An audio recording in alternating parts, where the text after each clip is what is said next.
लाल बाबा rice studio से आप देख रहे हैं न्यूज 18 बिहार झारखंड। जोहार झारखंड, मैं हूं संतोष गंगवार। बुलेटिन की शुरुआत करेंगे राजधानी रांची से आ रही बड़ी खबर के साथ, जहां रिम्स गवर्निंग बॉडी की बैठक आज संपन्न हुई। 63वें जीबी की बैठक में एक बार फिर से विवाद दिख रहा है।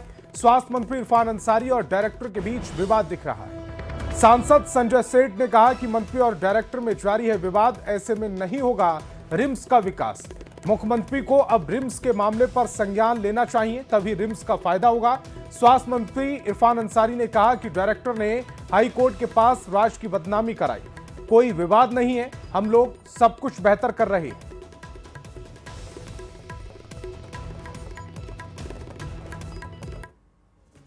और अगली खबर भी राजधानी रांची से है, जहां रिम्स में स्मोफीबिया मरीज के परिजनों ने रिम्स परिसर के अंदर स्वास्थ्य मंत्री इरफान अंसारी की गाड़ी रोक दी।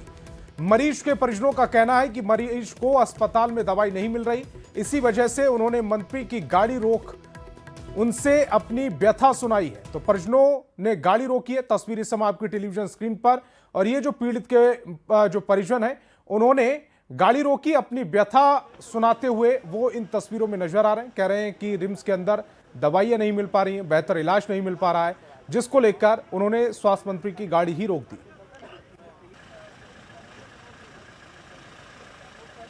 हम लोग का बच्चा का दवाई नहीं मिला है आज। क्या है बच्चा को आपका? हेमोफिलिया है। डॉक्टर साइन नहीं किया गया है डॉक्टर बच्चा को, इसीलिए दवाई नहीं दे रहा है। बच्चा का दवाई चाहिए। बच्चा मंत्री बोला है से हम करेंगे, दवाई का विषय हम बोलेंगे। हम लोग बहुत है। 70 केजी के थे। 70 केजी के थे और फिर दवा कम मिला तो उसका एक्सपायर हो गया। कब एक्सपायर? अगस्त में सर, 12 अगस्त को। अब क्या दिक्कत हो रहा है? अब अभी बच्चा अभी मेरा बच्चा हीमोफीलिया है और अभी फैक्टर दिलाने आए तो यहाँ मिल नहीं रहा है, दवा नहीं मिल।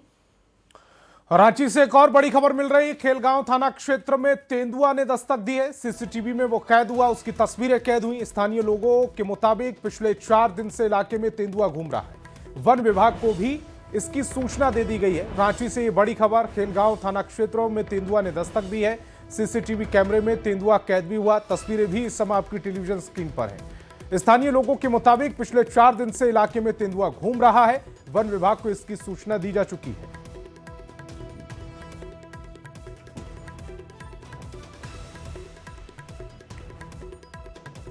तो तेंदुआ सीसीटीवी कैमरे में कैद हुआ है, तस्वीर भी इस समय आप अपनी टेलीविजन स्क्रीन पर देख पा रहे हैं। खेलगांव में ये तेंदुआ की दस्तक, जहां पर स्थानीय लोगों का कहना है कि पिछले 4 दिनों से ये लगातार घूम रहा है। और ये जो सीसीटीवी कैमरा इस बात की तस्दीक भी कर रहा है कि तेंदुआ बेखौफ होकर घूम रहा है। स्थानीय लोगों ने इसकी सूचना वन विभाग को दी है, हालांकि अभी तक इसका रेस्क्यू नहीं किया गया है।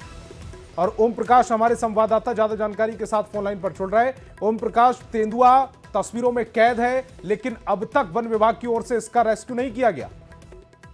जी बिल्कुल, बात करें तो 2 से 3 दिनों के भीतर, जो कि स्थानीय लोगों का दावा है, जिस तरह का कहना है उनके अनुसार 3 दिनों से जो तेंदुआ है तो इस इलाके में, जो खटंगा इलाका है खेलगांव का, वहां पर उसकी मौजूदगी है। और इसे लेकर उन्होंने बाकायदा सीसीटीवी फुटेज के साथ आज वन विभाग को भी जानकारी दी है। अब वन विभाग फिलहाल इस पर अब तक कोई कार्रवाई जो है वह वन विभाग के द्वारा नहीं की गई है। हालांकि लोग जो हैं उनका कहना है कि इस कारण वो दहशत में हैं और घर से निकलने में भी उन्हें डर। ओम प्रकाश, जैसा कि स्थानीय लोग बता रहे हैं कि 4 दिन से लगातार घूमता हुआ स्थानीय लोगों ने देखा है, क्या अब तक तेंदुए ने किसी पर हमला किया है? कोई इस तरह की खबर आई है? जी, अब तक इस तरह का हमला या फिर किसी के घायल होने की सामने नहीं आई है। हालांकि लोगों में दहशत जरूर है। लोगों का कहना है कि तेंदुआ के द्वारा अब तक किसी को कोई खतरा जरूर नहीं पहुंचा है, लेकिन जो तस्वीरें दिखा रहे हैं सीसीटीवी कैमरे में, वो कैद हुआ है, आबादी वाले इलाके में वो घूम रहा है और ऐसे में एक बड़ा खतरा स्थानीय लोगों के लिए। वाकई ये तस्वीरें बयां कर रही हैं। आप हमारे साथ जुड़े, आपका बहुत बहुत शुक्रिया। और चतरा से बड़ी खबर मिल रही, अंतर्राष्ट्रीय गिरोह के 2 अफीम तस्कर गिरफ्तार किए गए। 27 लाख रुपए की अफीम जब्त की गई। पत्थलगड़ा थाना पुलिस ने यह गिरफ्तारी की है। कार से अफीम की तस्करी की जा रही थी। बड़ी खबर इस समय आपकी टेलीविजन स्क्रीन पर चतरा से, जहां अंतर्राष्ट्रीय गिरोह के 2 अफीम तस्कर गिरफ्तार किए गए। 27 लाख रुपए की अफीम जब्त की गई है। पत्थलगढ़ा थाना पुलिस ने एक गिरफ्तारी की। कार से अफीम की तस्करी की जा रही थी।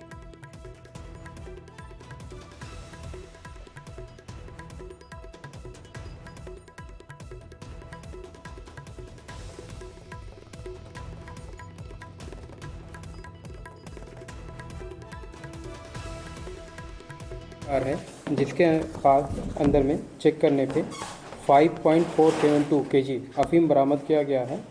और उस कार में जो दो व्यक्ति थे, विक्रम कुमार और राजन कुमार। विक्रम कुमार गिद्धौर के रहने वाले हैं और राजन कुमार सदर थाना क्षेत्र दोनों चतरा के रहने वाले हैं। तो इनको विधिवत जब्त किया गया है और ये जो अफीम है उसका अनुमानित मूल्य लगभग 27 लाख रुपया है। और एक 4 पहिया i20 कार को जब्त किया गया है और 2 मोबाइल जब्त किया गया है। इसमें विक्रम कुमार का आपराधिक इतिहास है। पूर्व में ये बरेली में ऑलरेडी जेल जा चुके हैं। और खबर गुमला से, जहां अवैध नशे के खिलाफ पुलिस ने बड़ी कार्रवाई की। 10 लाख रुपए के ब्राउन शुगर के साथ 3 तस्कर को गिरफ्तार किया। आरोपियों के पास से 258 ग्राम ब्राउन शुगर बरामद की गई है, जो कि गुमला थाना क्षेत्र में अब तक का सबसे अधिक ब्राउन शुगर पकड़ा गया है। तस्वीर भी आप अपनी टेलीविजन स्क्रीन पर देख रहे हैं। मैदान में कुछ लड़कों के बीच बेच रहा था। इसी सूचना के सत्यापित करते हुए एक पुलिस टीम जो अनुमंडल पुलिस पदाधिकारी के नेतृत्व में गठित किया गया, जिसमें थाना के पुलिस निरीक्षक और के वहाँ 3 लड़का जिनके पास से कुछ ब्राउन शुगर जैसा पदार्थ को गिरफ्तार किए हैं। और उसके साथ साथ जो उसके साथ जो प्रयुक्त होने वाले ये मोबाइल फोन भी जब्त कर लिया गया है। और जमशेदपुर में चोरी की घटनाएं थमने का नाम नहीं ले रही। सोनारी थाना क्षेत्र के आदर्श नगर अपार्टमेंट में रहने वाली कांग्रेस महिला प्रदेश उपाध्यक्ष के घर पर दिन दहाड़े चोरी हुई। घर से 10 लाख रुपए के सोने के जेवर समेत कीमती सामान चोर ले गए। घटना के समय परिवार के सदस्य अस्पताल में भर्ती थे, जिसको लेकर पूरा परिवार अस्पताल में था। इसी दौरान चोरों ने मौके का फायदा उठाया और बड़ी चोरी की घटना को अंजाम दिया। चोरी कर भाग रहे चोर सीसीटीवी कैमरे में कैद हो गए। सूचना मिलते ही पुलिस मौके पर पहुंची और मामले की जांच शुरू कर दी गई है।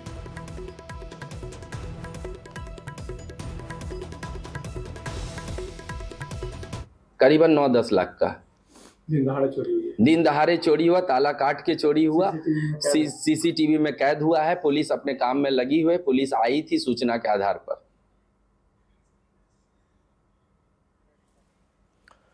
खबर गुमला से है, जहां रजिस्ट्री ऑफिस में जमकर हंगामा हुआ है। दरअसल चैनपुर में फर्जी हस्ताक्षर से 6 एकड़ से अधिक जमीन पर कब्जा कर लिया गया। आरोप है कि फर्जी तरीके से हस्ताक्षर कर जमीन की रजिस्ट्री करा ली गई। 6.5 एकड़ पैतृक भूमि की रजिस्ट्री करा ली गई है, जिसके बाद गुमला रजिस्ट्री ऑफिस में हाई वोल्टेज ड्रामा देखने को मिला। गुमला से बड़ी खबर, जहां जमीन हड़पने का मामला सामने आया। फर्जी तरीके से 8 एकड़ जमीन की रजिस्ट्री कराई गई। फर्जी हस्ताक्षर से जमीन पर कब्जा किया गया। जमीन मालिक ने ऑफिस में हंगामा किया। जमीन मालिक ने रजिस्ट्री रद्द करने की मांग की है।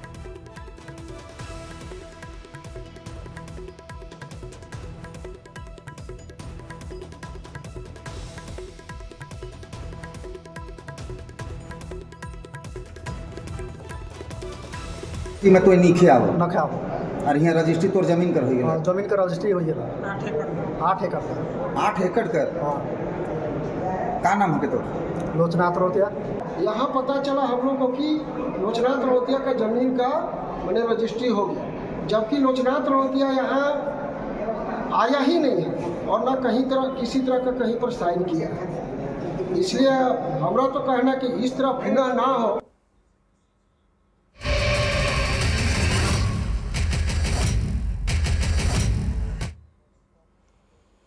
और दिल्ली में धमाके से जुड़ी सूत्रों के हवाले से बड़ी खबर मिल रही है। दिल्ली पुलिस ने 12 से ज्यादा लोगों को हिरासत में लिया है। संदिग्धों से पूछताछ दिल्ली की पुलिस कर रही है। संदिग्धों का अल फलाह मॉड्यूल से संबंध हो सकता है, यह बड़ी जानकारी निकल कर आ रही है। दिल्ली धमाके से जुड़ी है अब तक की सबसे महत्वपूर्ण खबर। दिल्ली पुलिस ने 12 से ज्यादा लोगों को हिरासत में लिया है। संदिग्धों से लगातार दिल्ली की पुलिस पूछताछ कर रही है। संदिग्धों का अल फलाह मॉड्यूल से संबंध हो सकता है, इस वक्त की बड़ी खबर। तो बड़ी खबर दिल्ली से धमाका हुआ, उसके बाद से ये जो बड़ी अपडेट इस समय आपकी टेलीविजन स्क्रीन पर दिल्ली धमाके से जुड़ी हुई, जहां दिल्ली पुलिस ने 12 से ज्यादा लोगों को हिरासत में लिया है। संदिग्धों से पूछताछ दिल्ली की पुलिस कर रही है। संदिग्धों का अल फलाह मॉड्यूल से संबंध हो सकता है, यह बड़ी जानकारी निकल कर आ रही है। 10/11 यानी कि 10 तारीख को यह धमाका हुआ था। 6:52 पर एक कार अचानक से जिसमें धमाका हुआ, शुरुआत में यह माना गया कि जो सिलेंडर है उसमें कहीं ब्लास्ट ना हुआ हो, लेकिन बाद में पता चला कि उसमें विस्फोटक था। और अब तक इस पूरे मामले में 12 लोगों को हिरासत में लिया गया है, जिनसे दिल्ली पुलिस लगातार पूछताछ कर रही है। जिन पर भी संदेह है उनसे पूछताछ की जा रही है। जो कार थी उसका चेचक नंबर बरामद कर लिया गया है, i20 वो कार थी। और अब ये जो खबर आ रही है कि संदिग्धों का अल फलाह मॉड्यूल से संबंध हो सकता है, अल फलाह मॉड्यूल से इन लोगों का संपर्क हो सकता है, संबंध हो सकता है। बड़ी खबर इस समय आपकी टेलीविजन स्क्रीन पर। और दीपक बिष्ट हमारे संवाददाता ज्यादा जानकारी के साथ फोन लाइन पर जुड़ रहे हैं। दीपक, जो खबर मिल रही है 12 लोगों से पूछताछ की जा रही है, वो 12 संदिग्ध हैं, लेकिन अल फलाह ये किस तरह का संगठन है जिससे इनका ताल्लुक बताया जा रहा है? देखिए, अल फलाह एक यूनिवर्सिटी है जो फरीदाबाद में है और इसी यूनिवर्सिटी के प्रोफेसर डॉक्टर मुजम्मिल और डॉक्टर साइना को गिरफ्तार किया गया था जम्मू कश्मीर पुलिस ने। और इस यूनिवर्सिटी के अंदर ये लोग जिस तरह से एक टेरर मॉड्यूल के साथ जुड़े हुए थे, तो इसलिए पुलिस ने कुछ सस्पेक्ट को यहाँ पर पकड़ा है। अभी तक इनको पकड़ के क्या छोड़ेंगे या आगे की कार्रवाई होगी, ये अभी लंबा समय है। लेकिन इनके ताल्लुकात यहाँ पर सूत्र बता रहे हैं कि कुछ ऐसे लोगों को यहाँ पर पूछताछ के लिए पुलिस ने पकड़ा है जो लोग इस यूनिवर्सिटी से भी ताल्लुक रखते थे और इन दोनों से भी ताल्लुकात रखते हैं। तो क्योंकि ये दोनों जो इस वक्त गिरफ्तार किए गए हैं, इन दोनों का ताल्लुक जैश से है, क्योंकि जैश के संगठन के साथ ही ये लोग जुड़े हुए थे। और इसीलिए भारी मात्रा में जो विस्फोटक बरामद हुआ था फरीदाबाद से 10 नवंबर को धमाके के दिन तो सुबह के वक्त, तो उसके तार इससे जुड़ रहे थे। तो इसीलिए जितने भी सस्पेक्ट इस वक्त होंगे, चाहे वो सोशल मीडिया के जरिए जुड़े हों या यूनिवर्सिटी से किस तरह से जुड़े हों या प्रोफेसर से जुड़े हों या सर्जन से, फिजिशियन से जुड़े हों, तो इन सभी को इस वक्त सस्पेक्ट मानकर पुलिस की टीमें जो है पूछताछ कर रही है। सूत्र बता रहे हैं कि इनसे पूछताछ आगे भी की जा रही है। अभी तक 1 डजन के आसपास लोग हैं और भी ज्यादा इनकी तादाद बढ़ सकती है, लेकिन पुलिस की टीमें लगातार पूछताछ कर रही है। दीपक, ये मॉड्यूल किस तरह से अपना काम करता है, चूंकि 12 संदिग्धों से पूछताछ भी चल रही है? देखिए, ये मॉड्यूल काफी बड़ा मॉड्यूल है, क्योंकि आपने देखा होगा कि J&K पुलिस ने जिस तरह से पूरे मॉड्यूल का भंडाफोड़ किया, काफी तारीफ करनी होगी J&K पुलिस की, क्योंकि 19 अक्टूबर को जैश के समर्थन में जिस तरह से नौगाम इलाके में श्रीनगर के पोस्टर चिपकाए गए थे जैश के समर्थन में, उसके बाद से पुलिस ने सीसीटीवी फुटेज के आधार पर कई लोगों की गिरफ्तारी की थी, जिसमें एक डॉक्टर आदिल जो सहारनपुर से गिरफ्तार हुआ था। उसके बाद दूसरा जो आरोपी मुजम्मिल, डॉक्टर मुजम्मिल जो फिजिशियन है और इसी जो यूनिवर्सिटी है फरीदाबाद में, इसी यूनिवर्सिटी अल फलाह यूनिवर्सिटी जो है, इसी में ये था। और इसीलिए यहाँ पर से जो लोग इससे जुड़े होंगे, इस यूनिवर्सिटी में किस तरह से ये लोग यहाँ पर रह रहे थे और कैसे अपना मॉड्यूल चला रहे थे, इसको लेकर इन्वेस्टिगेशन हो रही है। हालांकि यूनिवर्सिटी ने अपनी सफाई दी है कि उनका इससे कोई ताल्लुकात नहीं है, लेकिन पुलिस इस वक्त हर किसी को वहाँ पर सस्पेक्ट मानकर चल रही है और इसीलिए जांच टीम है वो जांच कर रही है। दीपक, इस तमाम जानकारी का बहुत बहुत शुक्रिया। और घाटशिला उपचुनाव की मतगणना 14 नवंबर को होने वाली है, लेकिन उससे पहले ही 100% जीत के दावे दोनों ओर से किए जा रहे हैं। कांग्रेस ने कहा कि हेमंत सरकार 2 को लेकर जिस तरीके से राज्य की जनता का रुझान है, वहीं घाटशिला उपचुनाव में भी नजर आएगा। वहीं बीजेपी विधायक सीपी सिंह ने अपने चिर परिचित अंदाज में कहा कि 14 नवंबर को जेएमएम और कांग्रेस को घाटशिला के चुनाव परिणाम का सच का पता चल जाएगा। मतदाताओं का रुझान देखा गया और जो राज्य सरकार की गरीबों के लिए योजनाएं हैं उसके प्रति जो लोगों का आकर्षण है, और वो क्षेत्र हमेशा से महागठबंधन के पास रहा है, वहाँ कोर वोटर हैं, तो उससे हम कह सकते हैं कि जो पिछले विधानसभा चुनाव में 22,000 का जो मार्जिन था, उससे कहीं ना कहीं ज़्यादा मतों से सोमेश सोरेन जो जेएमएम प्रत्याशी हैं कांग्रेस समर्थित, उनका विजय सुनिश्चित है। अब तो दावे करने का समय समाप्त हो गया है, अब तो रिजल्ट का समय आया है। कहा गया है कि नौवा कितना बाल, तो बोला कि बाबू अब सामने आ जाएगा। तो 14 तारीख को स्थिति स्पष्ट हो जाएगी। यहाँ पर झारखंड में घाटशिला में बदलाव की लहर है, बिहार में एनडीए को पुनः लाने की लहर है, तो दोनों जगह अलग अलग अर्थ है इसके। घाटशिला उपचुनाव का परिणाम 14 नवंबर को आने जा रहा है, लेकिन ये उपचुनाव सत्ताधारी दल जेएमएम और कोल्हान में चंपाई सोरेन की प्रतिष्ठा की लड़ाई बन चुकी है। अब घाटशिला की जनता ने किसके पलड़े में जीत डाली है और कौन इस बार जनता का मन जीतने से चूक गया, ये तो 14 नवंबर को पता चलेगा। लेकिन उससे पहले सियासी बयानबाजी काफी तेज है। जेएमएम और कांग्रेस ने बीजेपी के अंदर चंपाई के कद और स्वीकार्यता पर सवाल उठाते हुए चुटकी लेते हुए पूछा कि घाटशिला जीतने की स्थिति में चंपाई का बड़ा कद क्या बीजेपी के दूसरे नेताओं को स्वीकार होगा। वहीं बीजेपी ने पलटवार करते हुए कहा कि बीजेपी ने बाबूलाल सोरेन के लिए पूरी मेहनत की, इसलिए चंपाई के कद छोटा या बड़ा होने का कोई सवाल ही नहीं उठता। इन लोगों के अंदर खाने जो आपस में खींचतान है वो तो स्पष्ट रूप से सामने दिखता है। जो है अंतर कलह में घिरी हुई बीजेपी, जो संभावना कहीं से भी नहीं बनती है कि वो ये सीट जीत के आएंगे, लेकिन अगर मान लीजिए कि ऐसा होगा तो बाकी लोगों का क्या होगा। तो इसलिए अंतर कलह में घिरी हुई बीजेपी का चुनाव प्रचार भी पूरी तरह से डिरेल था। भारतीय जनता पार्टी के सभी बड़े नेता उस चुनाव में शिरकत किया, जी जान से लगे ताकि बाबूलाल सोरेन चुनाव जीत जाए। अब ये मामला कहाँ आता है कि किसका कद बड़ा होगा और किसका कद छोटा होगा।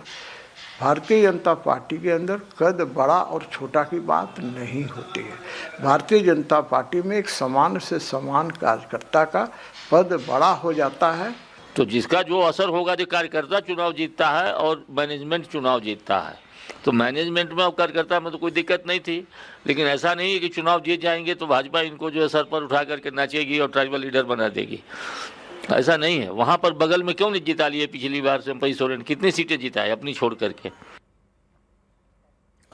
खबर लोहरदगा से, जहां बिहार विधानसभा चुनाव खत्म होने के बाद एग्जिट पोल को लेकर अलग अलग दावे किए जा रहे हैं। लोहरदगा से कांग्रेस सांसद सुखदेव भगत ने दावा किया कि बिहार में इंडिया गठबंधन की सरकार बनने जा रही, एग्जिट पोल पर मेरा विश्वास नहीं है।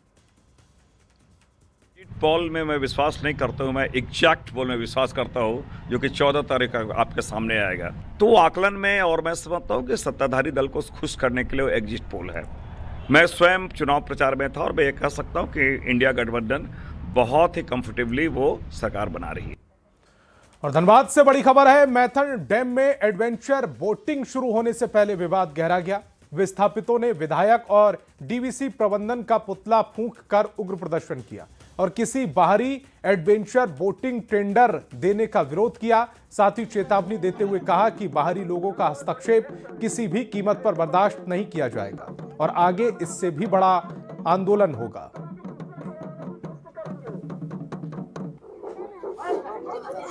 यहाँ का जनप्रतिनिधि को मालूम नहीं है, उपायुक्त महोदय को मालूम नहीं है, डीवीसी चेयरमैन को मालूम नहीं है। इन लोग सरकार को गुमराह कर यहाँ पर नाव का चलाने का उद्घाटन करा है, वो भी उड़ीसा का, भुवनेश्वर का आके यहाँ पर बैठ गया। ये सरासर गलत है।